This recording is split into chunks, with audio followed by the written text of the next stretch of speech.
Hello and good evening. Tonight I'd like to run you through some of the changes that I've been making to the SteamNSteel pipes. So we haven't yet gotten onto the functionality part of it, but I have been doing a lot of work on the connecting of the pipes and planning how we are going to do the actual mechanics of it. So let's dive in, I guess. So the first thing that I'd like to point out is that now when you place your pipes down, they actually face the direction that the player is facing. So if you're like me, and this is generally how I run long lengths of pipe,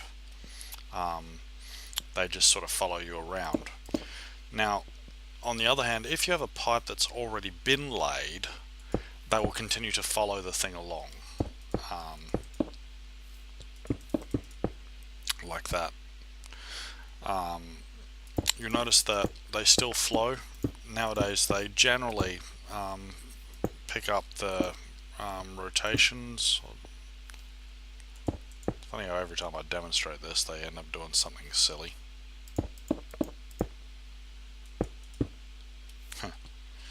Anyway, so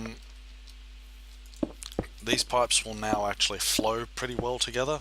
When you actually join them up, they pick up pretty well when they're supposed to.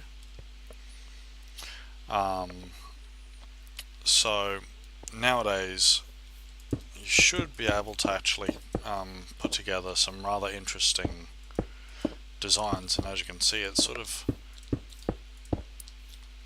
flowing pretty well at the moment. Like, you don't really see the thing sort of fighting with itself to sort of lay out pipes in a certain way.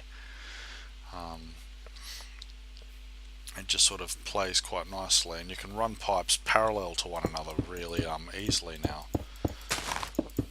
So if I just bring these pipes all the way back,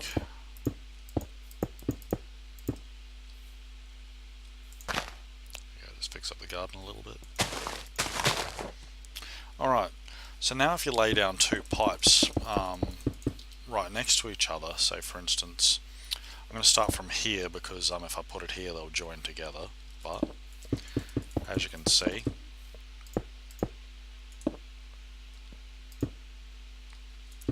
when you put the pipes down next to each other, in general they work pretty well with each other. The moment that you actually put them together, they start playing a bit. They actually start interacting with one another when there is actually two open ends to actually join with one another. Likewise, this particular pipe in here could theoretically be joined onto this one here if it weren't for these two joints here. So if I grab my bone and wrench that, I've got some level of control over what's actually going on there. Now this pipe here, on the other hand, won't connect to this one when I wrench it. The reason being is that this one here already has two blocks already connected to it. But you can see here I've got some preliminary work on some bounding boxes that sort of appear on the side of it. It's not perfect yet. You'll notice at the moment that I sort of hover over the top edge of it, the bounding box disappears, and that's because I'm not properly ray tracing through yet. Eventually they'll actually pick up on all the sides, and you'll actually even be able to get in here and actually hit the bounding box of the actual pipe itself. They're also not going to show unless there is actually something that you can wrench on the thing. So this is an invalid one, but when you're like this, you'll be able to actually see the wrenching option here. So in general that's working pretty well now. So I think I'd like to start talking about textures now. So I've put together this garden here to actually demonstrate the various layouts that pipes can actually have, but out of all of them this is actually probably the most interesting set because it very clearly lays out the four variations of texturing that's required to actually make this look nice. You've got the corner over here that looks generally better than the rest, and a lot of that is to do with the angle of the pipes themselves, so it still doesn't quite follow through nicely here, and the back looks pretty okay apart from there probably should be a line along this bottom edge here. On the other hand, some of these ones don't quite go together so well, like this one here, where you've got this what feels like a joint along here. It doesn't sort of feel like it's a bent pipe. So Rorax will probably be doing some texturing, and what I'll do is I'll actually be detecting these 4 cases, and we'll use different textures for each of these corners, I think.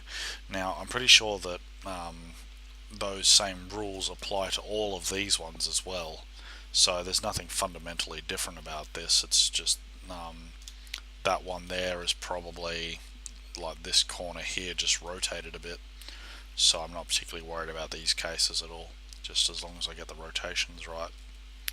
So let's head back over here for a sec, and I will talk about the changes that I've made in order to improve texturing and make sure that we don't end up with weird shapes. So, weird texturing issues like those disconnected.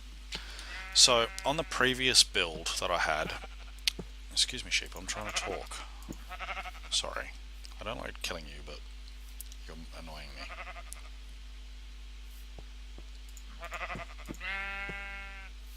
Now, so in the previous build that I demonstrated, if I then turned around like this and went like this, what we would have ended up with is one pipe that sort of was going, each of these ends would be east-west, and these ones here would be west-east, and the result of that would be that these textures would be flipped. So this bright line here would have been over here on this particular pipe.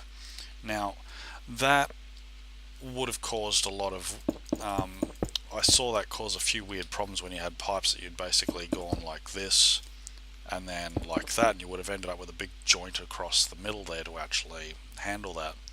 So instead what I'm doing now is actually reordering the ends of the pipe so that actually let me go back a step. So each pipe currently has 2 ends, so they can be straight or they can be cornered. So each of these pipes is basically given a direction. So in this case we've got a north-south pipe, and there is also the concept of them being connected or not. These ones are north-south, not connected on either side. So nope, my brain's just completely forgotten what it was I was talking about. I was talking about texturing and right. So now I remember. So each of the directions are based on a Minecraft class called Forge Direction, and that is a list of directions: up, down, north, south, east, west, in an order. And so what I've done is I've actually used that order to actually determine the order of these things, so that a pipe that is north-south is exactly equivalent to a pipe that is south-north.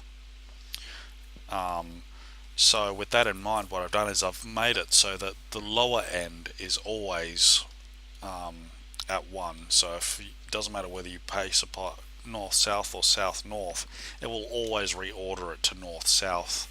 And likewise for the other directions for the corner pieces, like this one here could have been from northwest, or it could be west-north. But off the top of my head, end A, which would be this one, is always going to be the north side, and the second one is going to be the west side. And that will make texturing a lot more consistent. It means that we don't need to worry about what happens if 2 opposing pipes actually meet. So I guess that pretty much wraps it up. I'm guessing the next thing I will work on, I think, is I will be making it so that